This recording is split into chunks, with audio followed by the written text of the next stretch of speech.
स्वागत है आप सभी का जीएस स्टडी सेंटर से। मैं शिवानंद चौधरी आज आप लोगों को भारतीय संविधान के एक महत्वपूर्ण टॉपिक है।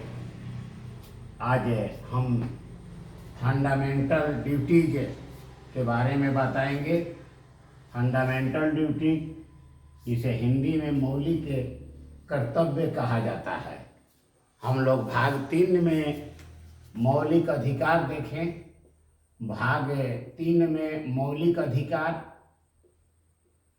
भाग 4 में हम लोग देखे हैं नीति निर्देशक तत्व, नीति निर्देशक तत्व, नीति निर्देशक तत्व देखे हैं। और भाग 4 का ही एक खंड भाग 4 क में मौलिक कर्तव्य को शामिल किया गया है, जो कि अनुच्छेद 51 क के नाम से जाना जाता है। और ये भारतीय संविधान के चैप्टर में अनुच्छेद 51 क में मौलिक कर्तव्य को रखा गया है। भारतीय संविधान के प्रारंभ में जब संविधान का निर्माण हुआ 26 नवंबर 1949 को, 26 जनवरी 1950 को जब संविधान लागू हुआ हमारा, उस समय मौलिक कर्तव्य नहीं था। और 42वां संविधान संशोधन, आप लोग नोट करिएगा, बहुत ही महत्वपूर्ण है। 42वां संविधान संशोधन, 42वां संविधान संशोधन 1976 में इसे भाग 4 को जोड़ा गया और अनुच्छेद 51 क में भारतीय संविधान के अनुच्छेद 51 क में मूल कर्तव्य को शामिल किया गया। मूल कर्तव्य मतलब फंडामेंटल ड्यूटी, हमारा जिस तरह से मौलिक अधिकार है, हमारा अधिकार है, उसके लिए हम न्यायालय जा सकते थे। नीति निर्देशक तत्व को न्यायालय नहीं ले जा सकते थे, न्यायालय में हम चुनौती नहीं दे सकते थे। उसी तरह से भारतीय संविधान के 51 क में 10 प्रकार के मौलिक कर्तव्य प्रारंभ में रखे गए और मौलिक कर्तव्य को नीति निर्देशक तत्व के तरह हम लोग लेकर के न्यायालय में चुनौती नहीं दे सकते थे। यह गैर न्यायिक नियम है। एक तरह से कहे तो भारत को सही ढंग से सभी के कल्याण के लिए मौलिक कर्तव्य दिया गया है। हमारा अधिकार होता है, उसी तरह से मौलिक कर्तव्य भी होता है, ड्यूटी हमारा ड्यूटी भी होता है कि हमारा क्या कर्तव्य है देश के प्रति। तो आइए देखते हैं भाग 4 अनुच्छेद 51 क में जो 42वां संविधान संशोधन 1976 के तहत 10 मौलिक कर्तव्य जोड़े गए, उनमें से मुख्य कौन है। इससे पहले आप लोगों को बता दें कि हमारे संविधान में मौलिक कर्तव्य जो है वो रूस के संविधान, सोवियत संघ के संविधान से लिया गया है और वहाँ से लेकर के हमारे संविधान इसको जोड़ा ताकि हमारे देश के प्रति जो ड्यूटी है उसका पालन हो सके। आइए देखते हैं कि प्रारंभ में हमारे 10 मूल कर्तव्य कौन थे। साथ ही साथ हम देखेंगे कि 42वां संविधान संशोधन में जो ये जोड़ा गया, उसके बाद 86वां 86 संविधान संशोधन हुआ भारत में। 86 संविधान संशोधन याद रखिएगा, बहुत इंपॉर्टेंट क्वेश्चन है ये सब। 86 संविधान संशोधन जो हुआ 2002 में, और उसमें एक और मौलिक कर्तव्य जोड़ा गया, मौलिक कर्तव्य। और इस तरह से 2002 के बाद से भारत के संविधान में 51 क में कुल 11 मौलिक कर्तव्य हो गए। 11वां मौलिक कर्तव्य के बारे में इसलिए पहले बता देना उचित होगा क्योंकि 86वां संविधान संशोधन द्वारा इसे जोड़ा गया है। और वो है कि भारत में भारत के प्रत्येक माता पिता या जो संरक्षक होगा, जो गार्जियन होंगे, कंट्रोलर होंगे, उनके द्वारा 6 से 14 वर्ष के बच्चों को प्राथमिक शिक्षा प्रदान करना उनका ड्यूटी है, कर्तव्य है। आइए देखते हैं कि प्रारंभिक संविधान के में जब 42वां संविधान संशोधन में जोड़ा गया 10 मौलिक कर्तव्य क्या क्या है। देखिए, नंबर 1 आपको बताते हैं, आप लोगों को नोट कीजिएगा। भारत के संविधान का जो रूल रेगुलेशन है, संविधान का जो उद्देश्य है उसका पालन करना। राष्ट्रीय ध्वज, हमारा जो राष्ट्रीय ध्वज तिरंगा है उसका सम्मान करना, तिरंगे का सम्मान करना, तिरंगा का सम्मान करना। और राष्ट्रगान, जो हमारा राष्ट्रगान है जन गण मन अधिनायक है, उसका आदर करना। और इसी के बदौलत हम लोग जब राष्ट्रगान होता है उसी आदर को देने के लिए हम लोग कतारबद्ध साइलेंट पोजीशन में खड़े हो जाते हैं। आप लोग देखेंगे कि जितने भी सिनेमा हॉल है, सर्वोच्च न्यायालय के निर्देश के आलोक में जितने भी सिनेमा घर होंगे उसमें आप लोग देखेंगे कि सिनेमा पिक्चर चालू होने से पहले राष्ट्रगान बजता है और सभी लोग अपने कुर्सी से छोड़ करके राष्ट्रगान का आदर करते हैं, सम्मान करते हैं। तो ये रहा पहला मौलिक कर्तव्य।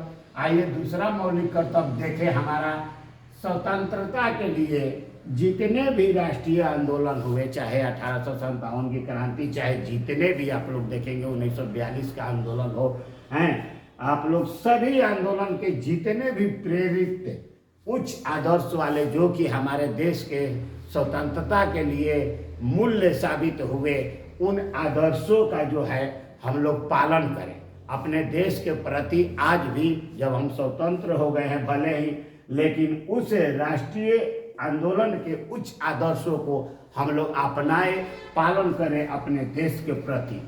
ठीक है, आप लोग नोट करिए। तीसरा मौलिक कर्तव्य है कि भारत है कि प्रभुता मतलब स्वतंत्रता, इसका जो एक तरह से गणतंत्रता है, गणतंत्र है, उसको बनाए रखना। प्रभुता, एकता मतलब हम जितने भी संप्रदाय या धर्म के लोग हैं सभी भाई बंधु में आपस में एकता होनी चाहिए। एकता अपने देश के प्रति, भारत के प्रभुता के प्रति एकता होनी चाहिए। और अखंडता की रक्षा करना। अखंडता की रक्षा करना मतलब भारत है जितने मतलब राज्यों का समूह है, आप देखिए उन राज्यों की सभी को टूटने से बचाना, विभाजनकारी शक्तियों का विरोध करना और उसको बनाए रखना, अक्षर बनाए रखना, ये हमारा ड्यूटी है, हमारा ड्यूटी है। आइए देखते हैं चौथा जो हमारा ड्यूटी क्या है, वह है देश की रक्षा करना। आप लोग देखेंगे कि सेवा जो हमारे मिलिट्री होते हैं वो देश की रक्षा के लिए अपने जान दे देते हैं। आर्थिक उनको जो मानदेय मिलता है वो उनके बच्चों, उनके परिवार के पालन पोषण के लिए मिलता है, लेकिन देश की भावना के लिए वो लोग सरहद पर, सीमा पर लड़ते हैं। और उसी तरह से ये कोई जरूरी नहीं है कि बाउंड्री पर जो हमारे सैनिक है वही हमारे देश की रक्षा करते हैं। हमारे देश की रक्षा में किसान भी हमारे देश की रक्षक हैं, क्योंकि हमारे देश के जितने भी जीविका है, जितने भी जन हैं, उनके लिए अनाज उत्पादन करना हमारे किसानों का कर्तव्य है। और जब हमारा किसान अपने कर्तव्य का पालन करते हैं तो हम लोगों को खाने का अनाज मिलता है और इस तरह से वे अपनी ड्यूटी को निभाते हैं और देश की एकता अखंडता को बनाए रखते हैं। तो इस तरह से देश की रक्षा करने के लिए किसान हुए, आप सैनिक हुए, आम जन हुए, जितने भी कर्मचारी हैं वो अपने सेवा देते हैं ताकि हमारा देश विकास करे और देश की रक्षा की जाए। आइए पांचवा देखते हैं, सभी लोगों में सामान्य भ्रातृत्व। भ्रातृत्व मतलब भाई भाई की भावना। सभी लोगों में समान भ्रातृत्व की भावना का निर्माण करना मतलब ये हुआ कि जितने भी हमारे भाई बंधु हैं, हम सभी लोगों में अपना कि हम भाई हैं, हमारे अंदर में एक गुण होना चाहिए कि हम सब देश के नागरिक हैं और सभी लोग एक समान हैं, सभी लोग में भाई का भ्रातृत्व की भावना है। ये नहीं कि यहाँ जातिवाद का जो पार्कों आप कहीं कहीं देखते होंगे, कुछ रूढ़िवादी कारणों से आप उसको हमारा ड्यूटी नहीं अनुमति देता है। हमारा ड्यूटी कहता है चाहे किसी भी कास्ट वर्ग के भी व्यक्ति है, वो सभी हमारा भाई है, सभी हमारा बंधु है। आइए छठा देखते हैं, हमारी सामाजिक एवं संस्कृति की गौरवशाली परंपरा का महत्व एवं समझ।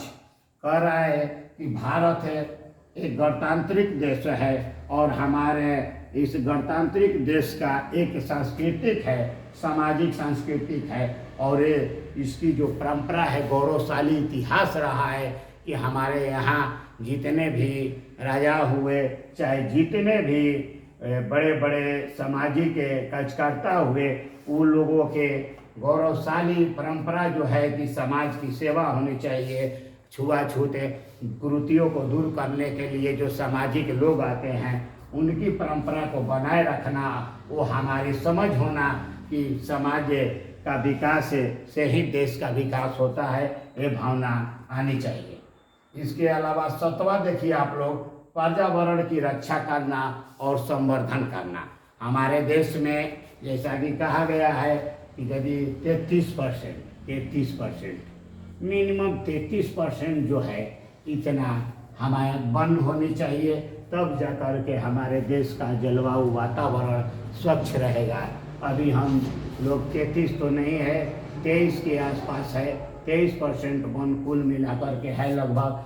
33% वन जिस दिन हो जाएगा वहाँ हमारा वातावरण लगभग स्वच्छ रहेगा। तो और इस वातावरण को बनाए की रक्षा करना और उसका संवर्धन करना, इसका महत्व आप लोग पेड़ पौधा से ले सकते हैं। पेड़ पौधा के द्वारा ही वातावरण का विकास होता है और पेड़ पौधा को लगाना उसका संवर्धन कहलाएगा, उसके काटने से रक्षा करना उसका रक्षण कहलाएगा। इस तरह से पेड़ पौधा को लगाना और उसका संवर्धन करना हमारे वातावरण की रक्षा और संवर्धन करना होगा। आइए देखते हैं अगला टॉपिक 8वां है वैज्ञानिक दृष्टिकोण एवं ज्ञानार्जन की भावना का विकास करना। हमारे देश में जिस समय जो भी महान हुए साइंटिस्ट, वो सभी का दृष्टिकोण वैज्ञानिक था और वो देश के प्रगति में हमेशा आगे रहा। जो भी आज हम साइंस के मुकाबले जिस तरह से मिसाइल, चंद और मंगल ग्रह तक पहुंच गए हैं, आज इसी दृष्टिकोण का कारण है। हम सभी नागरिकों को, जन को इस वैज्ञानिक दृष्टिकोण के लिए संविधान कहता है कि आपका कर्तव्य है कि आप अपने सोच को साइंटिफिक बनाए, वैज्ञानिक बनाए और उस आधार पर वैसा ज्ञान को अर्जित करें और उसका विकास करें। ज्ञान कैसा होना चाहिए? साइंस की विकास में सहायक होना चाहिए, टेक्नोलॉजी के विकास में सहायक होना चाहिए, चाहे वो जिस क्षेत्र का हो, चाहे एग्रीकल्चर के क्षेत्र में हो या रक्षा के क्षेत्र में हो या अध्ययन के क्षेत्र में हो या इलाज चिकित्सा के क्षेत्र में हो। हमारा दृष्टिकोण कैसा होना चाहिए? वैज्ञानिक दृष्टिकोण होना चाहिए। वैसा ज्ञान अर्जन करना हमारा मूल कर्तव्य या फंडामेंटल ड्यूटी है। 9वां आप लोग देखिए, सार्वजनिक संपत्ति को सुरक्षित रखना। आप लोग देखे होंगे रेलवे स्टेशन चाहे एयरपोर्ट पर आप लोग जाएं, लिखा रहता है कि यह आपकी संपत्ति है, राष्ट्र की संपत्ति है और इसको सुरक्षित रखना आपका कर्तव्य है, यानी कि फंडामेंटल ड्यूटी है। इसलिए सार्वजनिक संपत्ति को सुरक्षित रखना चाहिए।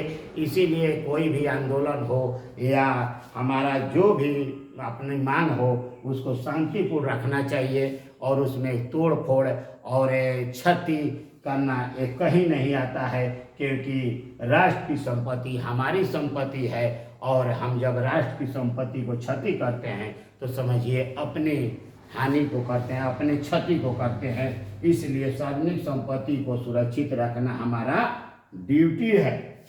10वां है व्यक्तिगत एवं सामूहिक गतिविधियों के सभी क्षेत्रों में उत्कर्ष एवं सतत प्रयास। व्यक्तिगत कर रहा है या सामूहिक, चाहे यूनिक हो, एक आदमी का हो या सभी लोगों के या अधिक से अधिक लोगों की गतिविधि हो, उसके सभी क्षेत्रों में उत्कर्ष का सतत प्रयास हम लोग को करना चाहिए। जो भी सामाजिक कार्य होता है हम सभी को मिल करके अपने देश के विकास के लिए, समाज के विकास के लिए सतत प्रयास करना चाहिए। इसी के तहत आप लोग देखे होंगे सामाजिक संगठन आता है और सामाजिक संगठन के द्वारा समाज का विकास होता है। इसलिए सामाजिक संगठन किसी भी समाज के विकास के लिए अति आवश्यक है और जब सामाजिक संगठन होंगे तो देश के विकास में उनकी भूमिकाएं निश्चित तौर पर अच्छी मानी जाएगी।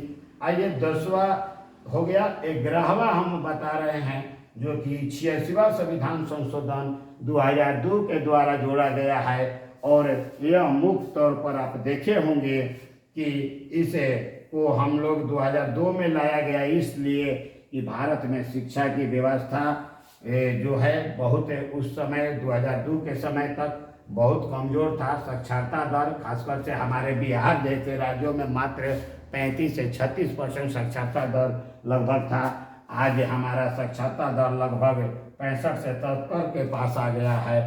और आप लोग देखिएगा कि उसी के तहत बोला गया कि हर माता पिता या संरक्षक चाहे जो भी किसी बच्चा को 6 से 14 साल के बच्चा को अपने पास रखता है उसको प्राथमिक शिक्षा मतलब प्राथमिक शिक्षा 1 से 5 तक की शिक्षा को प्रदान करना उसका मूल्य ड्यूटी है। मूल्य ड्यूटी मतलब कर्तव्य है। यदि आप किसी बच्चे को अपने, चाहे आपके बच्चे हो चाहे किसी को गोद लिए है, यदि आप उसको लेते हैं तो उसको 6 से 14 साल के बीच में प्राथमिक शिक्षा देना आपका मौलिक कर्तव्य है या कहिए फंडामेंटल ड्यूटी है।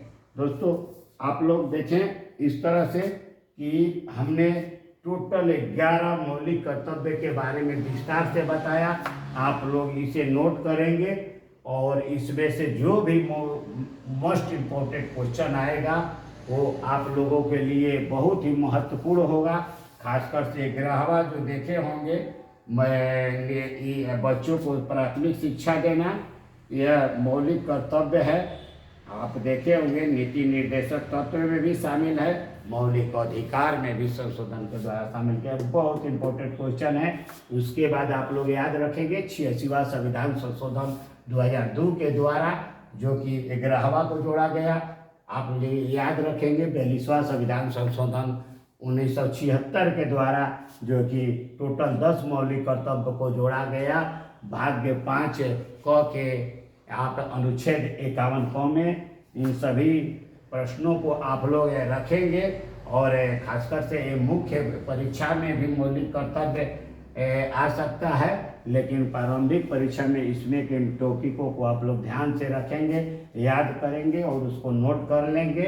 अगले वीडियो में मैं फिर लेकर के आऊँगा कोई ना कोई महत्वपूर्ण टॉपिक, भारतीय संविधान हो, भूगोल हो, विभिन्न जीएस के सभी टॉपिकों को बारी बारी से हम लेकर के आएंगे आपके ज्ञानवर्धन और साथ साथ कॉम्पिटिटिव एग्जामों में आपकी सफलता के लिए आप लोग हमारा channel GS study centre BPSC, SSC and other को सब्सक्राइब करें और बेल आइकन को दबाएं। धन्यवाद।